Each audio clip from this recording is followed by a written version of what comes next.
I must say I was surprised when the flood event was only a few, being in Bangalore. How about earthquakes? Anyone experience earthquakes? That's significant. This has been our experience as well, me and my co-founder Samita. Growing up, I have personally gone through 2 flooding events in my lifetime, 2 earthquakes and 1 landslide. And the ferocity and the frequency at which we see climate events occur today, it has doubled over the last decade. So you are seeing increasing occurrence of climate events, which is resulting in large set damages, which are now significant enough that businesses and governments are paying attention to this. As a glimpse of what has happened in 2024, globally we have noticed 390 plus climate events that have created significant economic damage that was close to $400 billion. And with the pace of climate events frequency and ferocity, and close to $400 trillion worth of physical assets that are already built globally. This includes infrastructure, assets, houses, everything. The enormity of the loss is pretty high. And what happens when the event occurs? Let's start with basic things. Like some of you have raised hands. It's a localized event. When you have flooding, you are experiencing water flowing into an area which is not supposed to. That's step 1. When that happens, you're losing access to a location. It could be a business, it could be a home, it could be a place of work. When that happens, the business in which you're working in, it could be a factory where it's no longer accessible, which means employees who are around staying in the vicinity of say 10 kilometers, they can't get to the place. When business is not functioning, it creates a financial risk for businesses. In case of governments, it's case of inability to service a community from a hospital. Eventually, it boils down to people who are consuming services from a physical asset or people who are living in an asset. That's how a damage which starts with 1 climate event percolates for a longer period of time, and it creates compelling reasons to care about it. And what essentially happens in a climate event is, while the impact is in one place, you not consider the entire impacts from a life cycle standpoint. And that's been our experience when we have ideated about Resilience AI as a concept, and what we have built so far is an industry-first resilience enterprise solution with the intent that we want to create a platform, a web-based platform, which is A, very reliable in terms of the intelligence it can offer. 2, it's integrated to existing systems in enterprise. It's ERM, in case of governments, it's ERM systems. It's simple enough to comprehend. You don't need climate scientists or geomorphology experts to infer what we are asking for. And enterprise-ready platform. What we offer today in the market today, after close to running 40 plus different pilots over the last 3 years, and today delivering services for 10 plus paying customers across governments and private sectors, we can take a lateral of your location and create a hyper-local physical risk assessment for your locations. That's step 1. Step 2, given in a 3-4 day window, we could create custom-made compatible reports for you across different global standards, be it compliance with EU regulations or American regulations or Southeast Asian markets. We're able to generate that in automatic fashion. And 3, if there is time and there's a need, we could help build your automated disaster management plans ground up. Conventional methods of creating disaster management plans would be a longitudinal study which will take over 9 months, or having a large group of experts coming in together.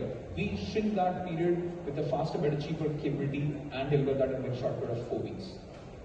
Now, the platform offers you assistance across different stages of an event. Pre-event, we help you assess what is the likelihood of damage for your asset in case there is a flood or a heat wave or a cyclone. On a scale of 1 to 5, we could give you tailor-made information about your location. Let's say I'm running an operations across 40 different factories in the country. We are able to tell you with a high degree of accuracy of 90+% that these 4 factories of yours out of the 41 will have a higher impact in case of a heat event, versus these 3 factories are susceptible to flooding events and business disruptions. That's a granularity we can get to today. We also help you assess your existing policies in place and help you assess the compliance against different standards. Similarly, during event, we do trigger alerts. So these are some of the clients that we have worked with across both government and public sector clients, where we are primarily assisted in response planning as well as action during an event, and post-event understanding the impact that happened. The market that we are focusing on has a sizable presence, and we noticed that there is close to $50 billion worth of opportunity that is there from a SOM standpoint that we can tap into, both on the public sector side as well as the private sector side.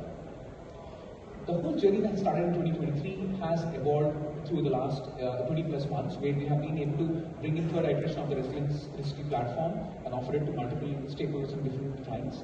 We have raised a seed round in last year, 2024, and we are on our path to deliver and deploy more capable solutions and incremental intelligence into the platform. The whole magic is possible because of this team. We have seasoned industry metal tested advisors who are advising us on what is the right way to approach disaster risk planning. Then sometimes we are co-founders who are taking that vision to execution, and the rock solid team that you see on the right is what is helping us achieve these goals. As part of a 3-month engagement with Google for Accelerator program, we have had stellar multiple insightful conversations with researchers from Google DeepMind, product folks who have scaled products from 0 to 1 billion and help us navigate the thinking about PMF as well as understanding the messaging. The GCP ecosystem has helped us to experiment with newer case models, where the next models being one of my favorites, where we have been able to suddenly open up the whole risk understanding to a larger extent and global scale. We have been able to launch a collaboration platform on our as a feature, which helps to integrate data across multimodal capabilities of Gemini 3. And I want to give a shout out to the team that has made it possible, Pranay, our FSM, then Farish, our Chief of the FSA team, and our GCP account team members, Mayuri and Richie. I want to leave you with this thought. 2 examples. One, in the US, regions that were considered to be safe from flooding have seen flooding events which are not noticeable. So housing premiums have gone up from $3,000 per year to almost $40,000 a year. It's massively re-looking at what assets can you own and not own. So our goal as a vision is to build resilience at every step through our offering of Resilience 360. And as Amy Hope has said, we can continue to fund disaster response, but if you invest in resilience, we can reduce the cost involved. I'll leave you with the number. $30 billion is the total disaster relief efforts that are spent in India by central government, state government, local and philanthropies in 2024. Thank you, everyone.